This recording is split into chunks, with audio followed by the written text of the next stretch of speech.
Hello, everybody, and happy Thursday. Welcome to another day of social studies class. We're getting really close to the end of our school year here and kind of wrapping up our week here. What we're going to be examining in today's lesson is the real life story of a group of high school students who were part of integrating or desegregating schools in Arkansas, specifically Little Rock, Arkansas, the capital city of Arkansas.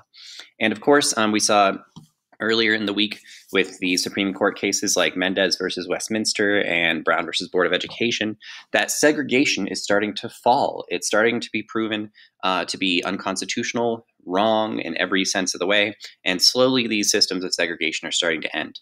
But of course, white supremacists are not going to go down without a fight. And of course, they're still around in the world today, and we have to continue working against them. But what we're going to see is how there was a massive amount of resistance to desegregation or integration, integrating and bringing people together. And the most shocking example of this is the story we're looking at today, the story of a group of 9 high school students who were the first to integrate or be the first Black students to go to a high school, the Little Rock Central High School in the capital city of Arkansas. And this group of 9 students has become known as the Little Rock 9 because there were 9 of them at Little Rock High School. And this was in 1957.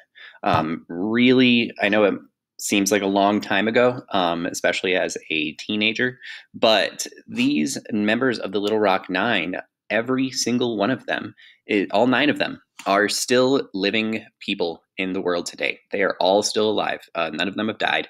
They are still around, kicking in the world today. As I looked this up, none of them have died. And this really does show us that while this stuff might seem a long time ago, it is what we would call living memory for many people, that there are still many people alive today who experienced these things, who saw them happen with their own eyes.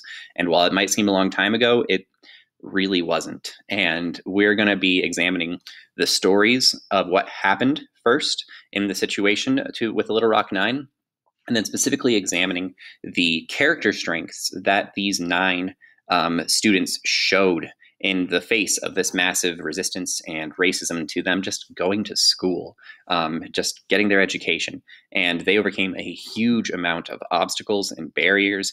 And so we're going to be examining what it is that these people did and what lessons we can take out of these people's stories. So we're going to be looking at not only what happened in the 1950s, but we're also going to be looking at interviews with these same people from the world today, because again, they're not dead. They are still around in the world now.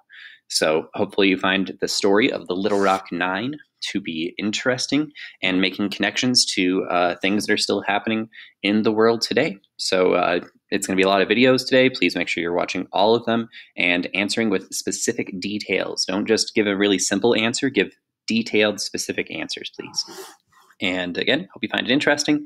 Reach out if you have any questions. And we're bringing back Zoom calls for social studies next week, starting Tuesday. So hooray, we'll have Zoom calls again for social studies next week. But I hope you have a great rest of your day, and I'll see you later.